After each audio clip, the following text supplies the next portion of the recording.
C'est officiel, Pierre Cohen a été élu ce matin président de la communauté urbaine de Toulouse. Cette entité correspond au plus haut niveau de coopération intercommunale.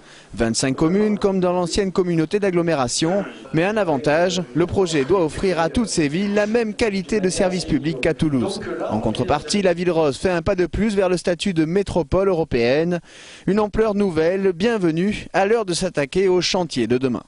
Des projets aussi ambitieux que le projet Campus, de faire une grande université, d'apporter des réponses pour les étudiants en termes de logement, d'avoir une meilleure efficacité de transport sur l'agglomération et pas simplement sur la ville de Toulouse. Donc c'est de dépasser ce qui existait, dans la somme des politiques communales, mais d'avoir une véritable politique de tout le territoire. Plus d'homogénéité dans les services publics, mais aussi une dotation de l'État multipliée par 3. Elle passe de 13 à 40 millions d'euros.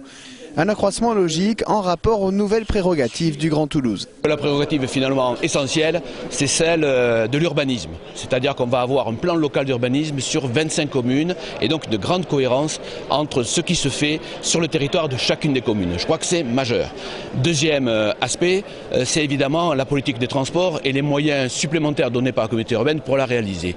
Troisième aspect, c'est avoir une organisation de services publics de proximité autour des questions de voirie, de déchets urbains, d'eau, assainissement. Toulouse devient la 16e communauté urbaine en France. Avec 661 500 habitants, elle est la 5e plus importante par la taille. Le million d'habitants pourrait être atteint à l'horizon 2025.